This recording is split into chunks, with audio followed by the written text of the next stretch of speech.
So today we're going to talk about one way to make the world a better place. That is by starting with yourself. Coming up. So I'm Doug Smith. I'm study director at the Secular Buddhist Association. That's secularbuddhism.org.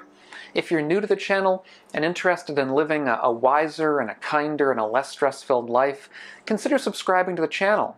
So I imagine all of us are interested in helping to make the world a better place to live in. And a lot of us get, particularly interested in that when it comes to politics, when it comes to society. We want to do what we can.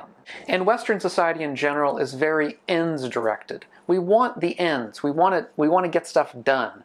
We want to alter the world, change the world in ways that make it better for us, that make it better for everyone. And that's one place that we can sort of work with. It's certainly true that over the past centuries, society in general and parts of Western society in particular have indeed been very successful in changing the world, in, let's say, making the world a better place in certain respects, making the world a worse place in other respects. Now, we can all come up with examples of both kinds. So this very ends-directed, very outward-directed kind of viewpoint that a lot of us have is indeed a great idea. It can be very successful. There's nothing inherently wrong with it. But it can also, and let's be very clear, it can also be stressful. In particular, it sometimes seems like the world needs wholesale changes. It sometimes seems that our country needs wholesale changes, like the politics is completely broken, like society is broken in many ways. And an outward directed focus, a sort of ends-directed focus, can lead us to feel completely useless, can lead to frustration, can lead to anxiety, can lead to a sense of desperation at times. And this is one way that I think a well-meaning idealism can lead to cynicism. We begin with a kind of well-meaning idealism. We feel energized by the possibilities that we see ahead of us. We feel energized by the great potential that we see in the world, in society, and in culture. But when that potential doesn't come to fruition, or it doesn't come to fruition immediately or within a time scale that we like, we can become disillusioned. We can become cynical. We can fall back into kind of an idea that everything is completely broken, that there's no way to fix it, and it can lead to frustration and inertia. And so how do we work with that perfectly human kind of response? And the way we work with that is to turn from the outward directed tendency that so many of us have towards an inner direction, which is really the Buddha's kind of blueprint for us. Because if we remember, I did a much earlier video on the Buddha's views of politics and society. It's one of my early videos, so the quality is not as good, and visual quality and audio quality. I'll put a link to it up here if you're interested. It's from a recent book by Bhikkhu Bodhi, which is sort of a compilation of texts from the Pali Canon relating to issues of politics and society. And we'll see if we look at that book that while the Buddha certainly was interested in coming up with a kind of idealized social structure within the Sangha, within the monastic order, a kind of a society of equals, where there weren't castes, the caste divisions in society didn't make any difference. So he was interested in that kind of idealism. But when it came to sort of larger issues of social order, of politics, beyond the Sangha, it's not clear how much he was interested in doing. It's not clear how much he believed was possible.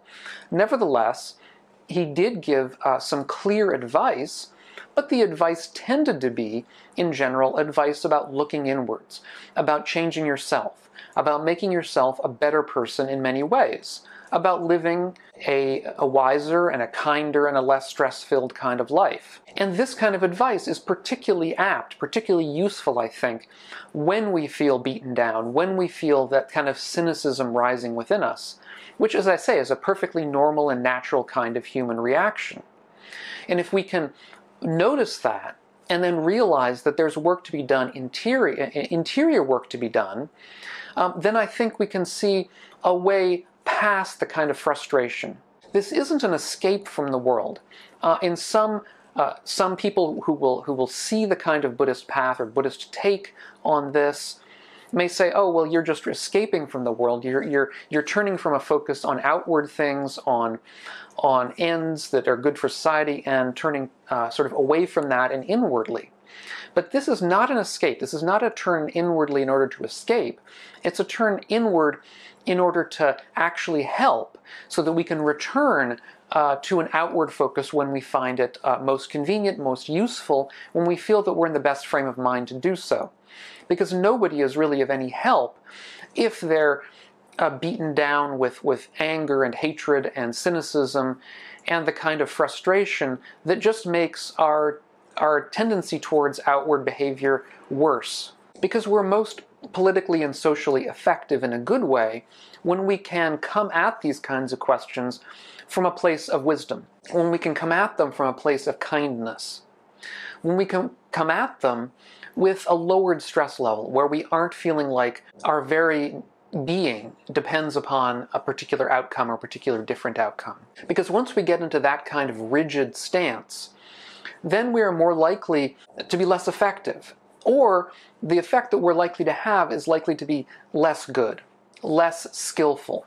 And also then, whatever happens in the outside world, we ourselves will be better for it. If what we wish to achieve actually comes true, then all the better. Then we're in a better world that we've helped make come true.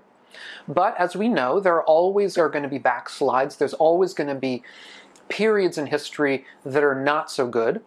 And if we happen to be living through one of those, if one of those goes on for a very long time, and there's no assurance that it won't, then at least while this is happening, we are making ourselves better people. We're making ourselves more helpful people. We're making ourselves more skillful people, which, if it doesn't actually come true in the greater society, at least will be making life better for those around us. And that is no small end, no small kind of result. And so you may be wondering, some of you may be wondering, how to work on ourselves. And that really is the message of so many of the videos on this channel. It involves issues of mindfulness, of being mindful of our actions. It involves issues of ethics, of trying to understand what the kind ways of dealing with people are. It involves issues of concentration meditation, where we calm the mind and try to concentrate on aspects of the world or aspects of our experience in order to come down from a place of high stress into a place of more calm and more equanimity. And it also involves coming to a wiser understanding of the world, coming to understanding of the world that the world is not perfect. It's never going to be perfectible. So insofar as we're looking for that kind of perfection, we're really looking for a kind of illusion, something that's going to necessarily disappoint us. And if we can overcome that and realize that although the world is imperfect, there's a lot of good we can do, then we can sort of defuse some of the tendency towards frustration. So if this sounds to you like a kind of interesting approach, I would suggest checking out some of the other videos in the channel. I'll put a link up here to videos on the Eightfold Path, which is one standard introduction to this, but there are many others. And if you're also interested in dealing further with this, I have a Patreon channel where we get into some more detailed topics here, some sort of side topics, some behind-the-scenes issues. If you have questions about this kind of approach, please do put them down below, comments or questions. I would love hearing from you, love hearing the answers. It's wonderful getting the kinds of kind comments and questions that I do on this channel every day. So thanks so much for being here, and we will catch you on the next one of these videos. And be well.